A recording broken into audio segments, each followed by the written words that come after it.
Indiscutiblemente grande es el misterio de la piedad. Capítulo 1. Dios fue manifestado en carne.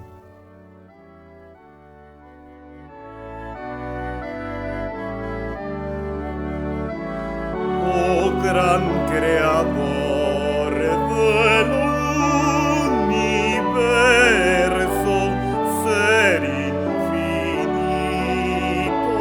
e inmortal, por nuestro amor tu trono dejas y tu morada celestial.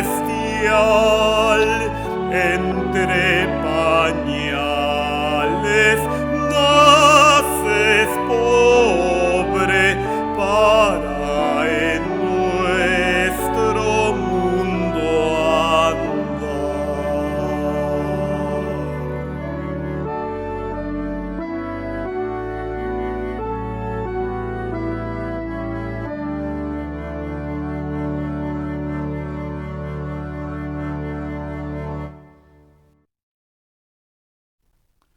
El misterio oculto. Antes de que Dios expulsara a Adán y a Eva del Edén, donde los había colocado, le dijo a la serpiente que engañó a Eva: pondré enemistad entre ti y la mujer, y entre tu simiente y la simiente suya. Esta te herirá en la cabeza, y tú le herirás en el calcañar. Génesis 3:5. Notemos que Dios dijo que sería la simiente de la mujer la que destruiría a Satanás. Y nos preguntamos, ¿por qué diría la simiente de la mujer?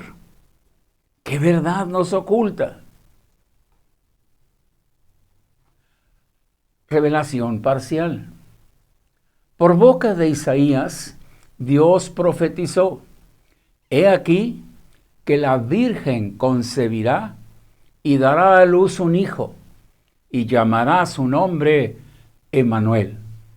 Isaías 7:14. Dijo: la Virgen concebirá. Sí, porque el niño que nacería de la simiente de la mujer, no habría en él la intervención del varón. Y además, dijo: llamará su nombre Emmanuel, que traducido es Dios con nosotros. Por eso el canto dice: Dios manifestado en carne, como nosotros. Su revelación total.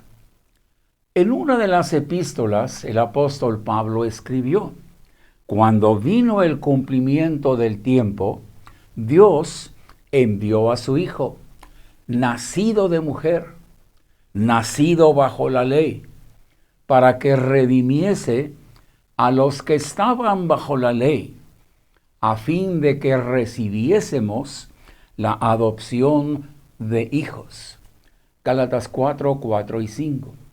Aquí se resaltan tres verdades que nos llevan a exclamar indiscutiblemente: grande es el misterio de la piedad. Nacido de mujer. Esto nos recuerda el momento cuando el ángel le dice a María: concebirás en tu vientre y darás a luz un hijo, y llamarás su nombre Jesús. Y María pregunta: ¿cómo será esto? Pues no conozco varón. A lo que el ángel le explica: el Espíritu Santo vendrá sobre ti, y el poder del Altísimo te cubrirá con su sombra, por lo cual también el santo ser que nacerá será llamado Hijo de Dios. Lucas 1, 31, 34 y 35.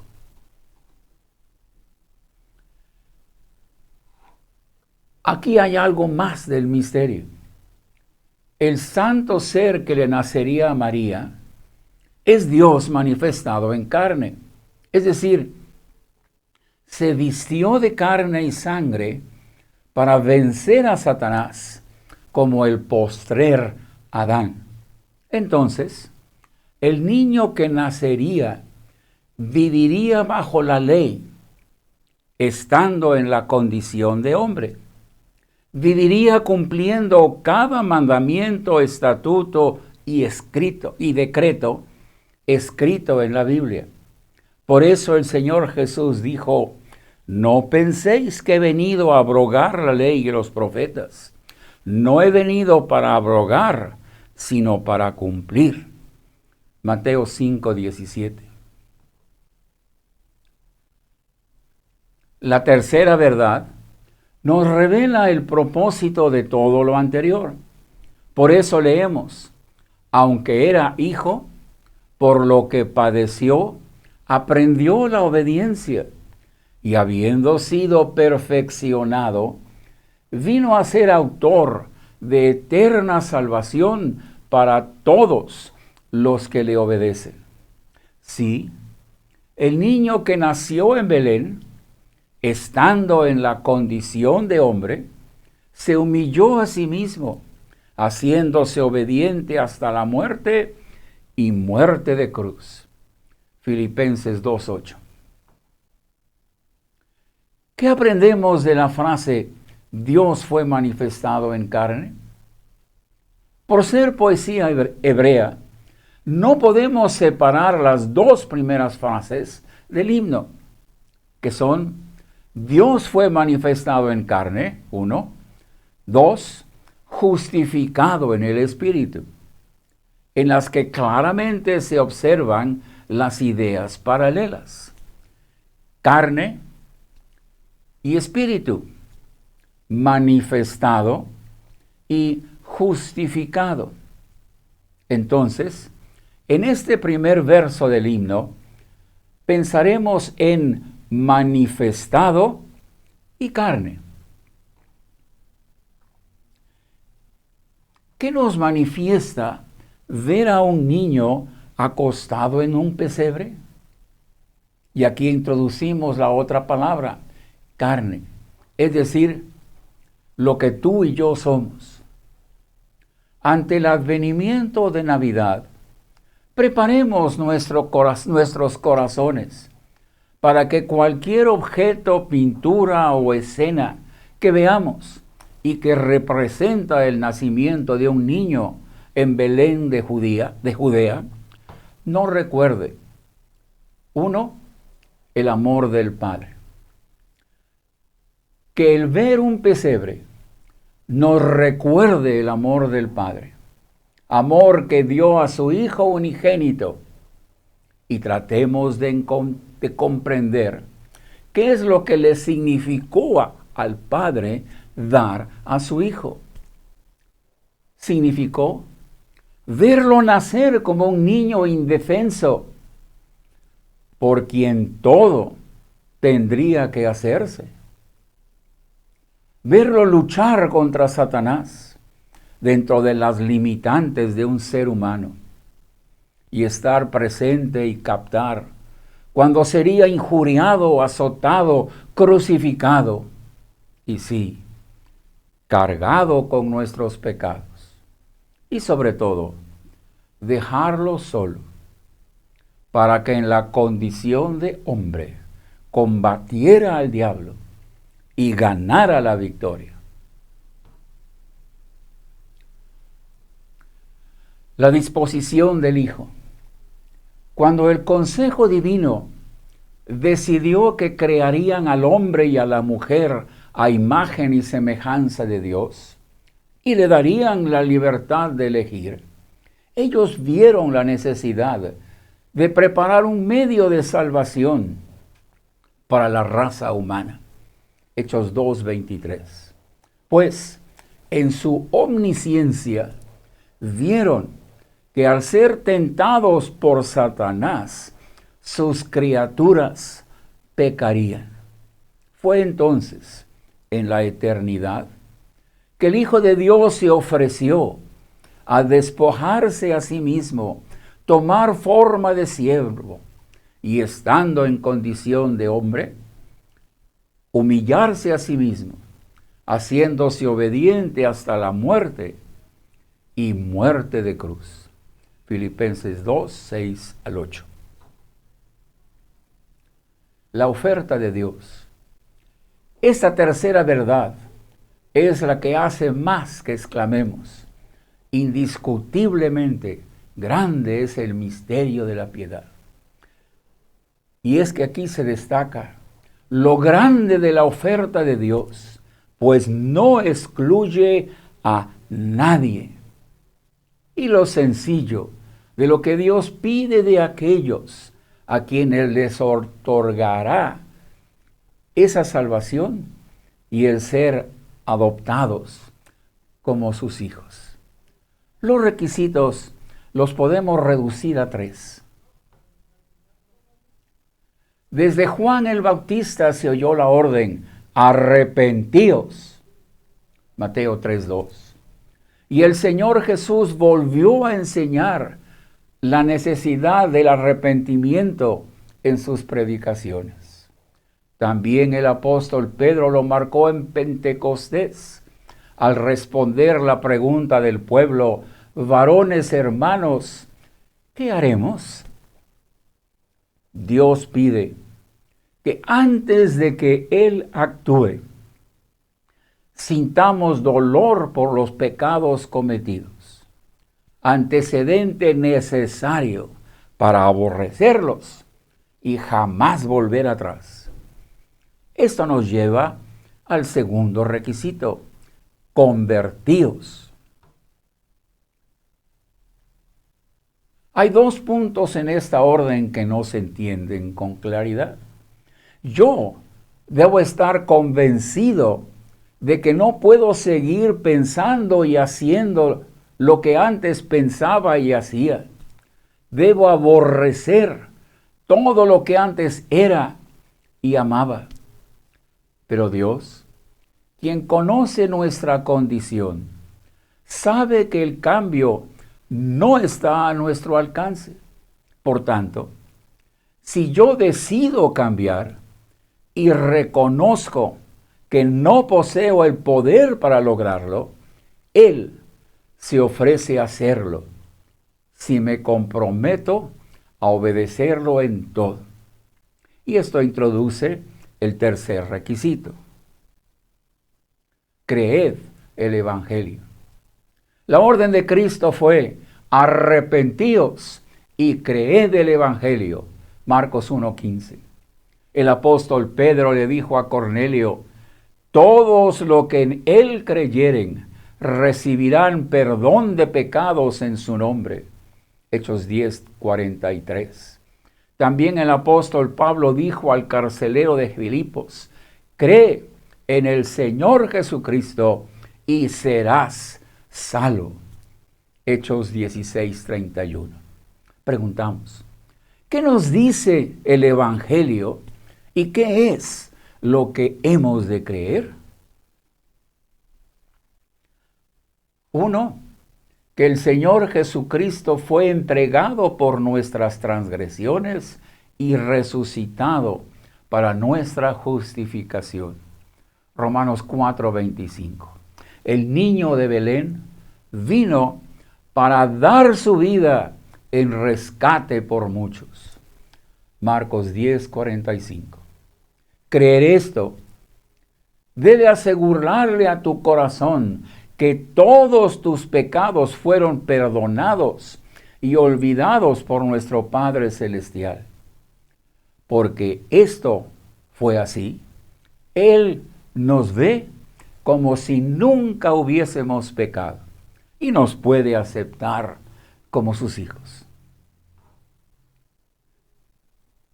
El Señor Jesucristo le dijo a uno que estuvo enfermo por 38 años: has sido sanado, no peques más. Juan 5:14. Y te lo dice a ti. cuando tus pecados sean perdonados y olvidados, porque Él tiene el poder de darle a tu corazón, hacer tu corazón nuevo y de poner en tu espíritu algo nuevo dentro de ti, para que ya no peques. Ezequiel 11:19. El niño que nació en Belén es el creador de los cielos y la tierra y todo lo que en ellos hay. Juan 1:3. Entonces, cree que puede hacer este cambio en ti y ayudarte a mantenerlo para siempre. Pensando en lo escrito por el apóstol San Judas, en el versículo 24, y pasándolo al lenguaje de hoy, te diré que en Cristo Jesús tienes a aquel que es poderoso para guardarte sin caída y presentarte sin mancha delante de su gloria con gran alegría. Sí, el niño que nació en Belén es el Hijo de Dios y es indudable que tiene el poder para hacerlo, para guardarte sin caída. Pero necesitas creer que lo puede hacer. Particularmente lo puede hacer contigo y hacerlo en forma cabal y completa. Te concedo ver a un niño recién nacido, indefenso, en brazos de su madre en que tiene que hacer todo por él. Es casi imposible creer que puede hacer todo esto por ti, pero al verlo, cree que el niño de Belén nació, vivió y dio su vida para que obtuviera el poder para hacerlo. Y esto se confirmó con su resurrección. Te repetiré lo que el Señor Jesús le dijo a Tomás. Un discípulo suyo estaba lleno de dudas. Le dijo, no seas incrédulo, sino creyente. Juan 20:27. Oremos. Dios Padre, prepara nuestro corazón para ese día en que el mundo recuerda el advenimiento de Cristo, el nacimiento de aquel niño en Belén. Prepara nuestro corazón para que veamos primero esta gran maravilla, el gran misterio. Desde que hablaste con Adán y Eva y maldijiste a la serpiente, prometiste que vendría alguien que cambiara la situación del pecado, que nos redimiera de los pecados, nos justificara, nos diera un corazón nuevo y un espíritu nuevo para vivir en una vida diferente. Y más, andaría a nuestro lado, porque es poderoso para guardarnos sin caída. Pero Padre, necesitamos creerlo y ser como aquel niño que toma la mano de su padre y ya camina seguro, porque sabe que no lo dejará caer. Padre, que al pensar en Navidad, al pensar en la maravilla de aquel niño que nació en Belén, nos acordemos lo maravilloso, lo grande de ese misterio. Una virgen tendría un niño y ese niño viviría en este mundo, igual como nosotros, con nuestras limitantes, pero dentro de ellas vencería a Satanás, porque aunque fue tentado en todo, nunca pecó. Y ese es quien se ofrece a darnos la mano y llevarnos por la senda de la vida sin caída. Sella en nuestros corazones esta verdad. Haznos creerlas, haznos vivirlas, haznos demostrar que creemos. Lo rogamos en el nombre del Señor Jesús. Amén.